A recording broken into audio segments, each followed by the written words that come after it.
বল না কবুল, বল। বলুন কবুল, বল।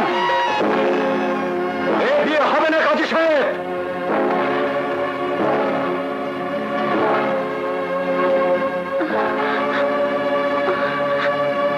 কে তুমি? আমি আশরাফ চৌধুরীর ছোট ছেলে শাহেদ চৌধুরী। 5 বছর আগে আমার বড় ভাই শাকিল চৌধুরীর বিয়ে হয়েছে এবং তার একটি সন্তানও আছে। এ তুমি কি বলছো? হ্যাঁ, আমি ঠিকই বলছি। বাচ্চার মা কোথায়? বেঁচে নেই। তাই উনি যদি মা হয়ে সন্তানের দায়িত্ব নিতে পারেন, মায়ের আদর সোহাগ দিয়ে সন্তানকে তার পিতার বুকে ফিরিয়ে দিতে পারেন, তাহলে বিয়ে হবে। এ কি করে সম্ভব? তাহলে বিয়েও সম্ভব নয়। এইভাবে কি বিশ্বাসের মর্যাদা দিতে হয়? বিশ্বাস করুন, ও যা বলছে সব মিথ্যে। ভাই হয়ে ভাইয়ের বিরুদ্ধে মিথ্যা বলবে, এ আমি বিশ্বাস করি না। তুমি এই মুহূর্তে এখান থেকে বেরিয়ে যাও। এ আপনি কি বলছেন? বেরিয়ে যাও। I say get out! Get out!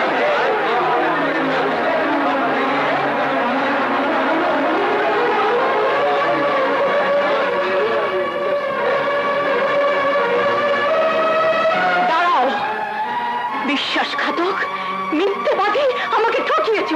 কেন কেন আমার সাথে মিথ্যে প্রেমের অভিনয় করেছ? কেন কেন কেন?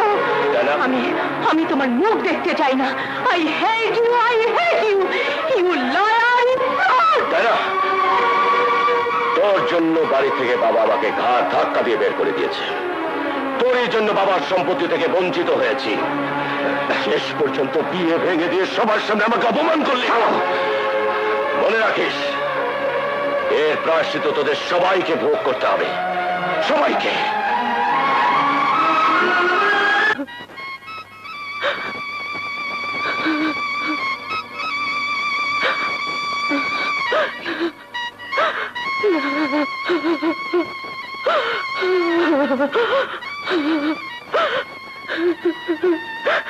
এমনি করে শাহানার চোখের পানিতে বুক ভাসিয়েছিল, এমনি করে কেঁদে কেঁদে বুকে পাষাণ বেঁধেছিল।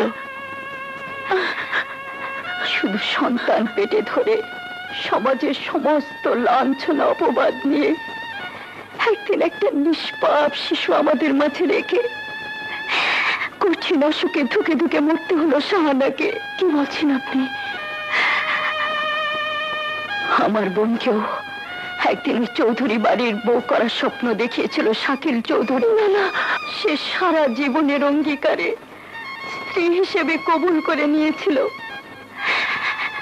এমনি এক বিয়ের আসরে। কিন্তু আমার হতভাগিনী বোন শাহানা এই ফুল সজ্জার একটি রাতে শুধু স্ত্রীর মর্যাদা পেয়েছিল। চৌধুরী বাড়ির বউ হওয়ার মর্যাদা সে পায়নি কোনোদিনও। আপনাকে স্ত্রীর মর্যাদা দিয়ে চৌধুরী বাড়ির বউ করে নিতে চাইছে শাকিল চৌধুরী।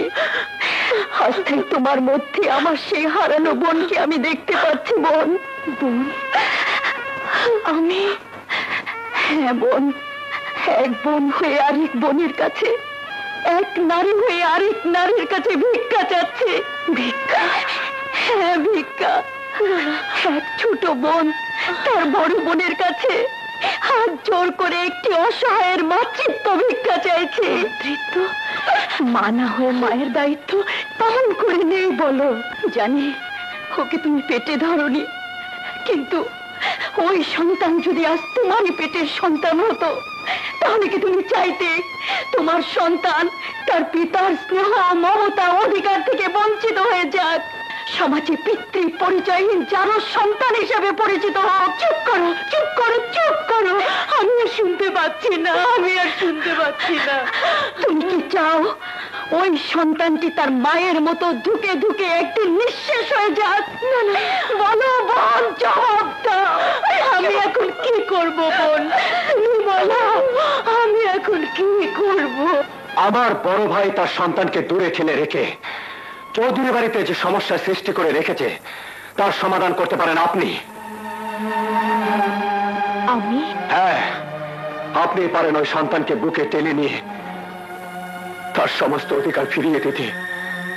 অধিকার? আর যদি ওই সন্তানকে দূরে ঠেলে দিয়ে শুধু আমার ভাইকে কাছে পেতে চান, তাহলে আপনিও জেনে রাখুন, আমার মনের ঘরে ভাবের স্থান তো দূরের কথা, চৌধুরী বাড়ির কারো মন আপনি কোনোদিন পাবেন না। বলুন, আপনি কোনটা চান?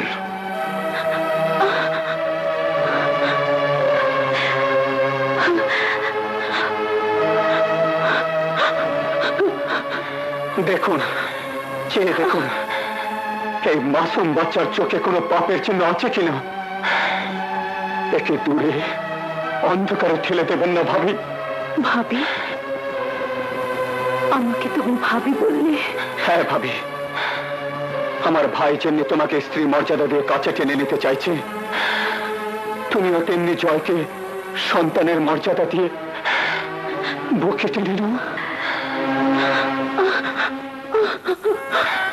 আমি জানি ভাবি, তুমি পারবে জয়ের মায়ের দায়িত্ব নিতে। ভাবি, আমাদের আজ তুমি ফিরিয়ে দিও না, জয়কে ফিরিয়ে দিও না।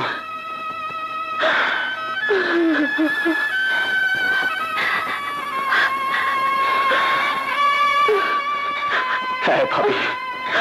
জয়, আয় বাবা, বুকে আয়। জানো, আমার সব খেলনাগুলো ভেঙে দিয়েছে। কে ভেঙেছে বাবা? ওই লোকটি।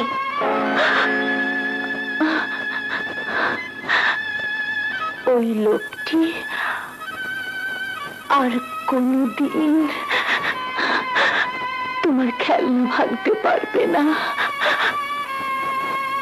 আমি ভাঙতে দেব না, আর কোনদিন খেলনা ভাঙতে দেব না।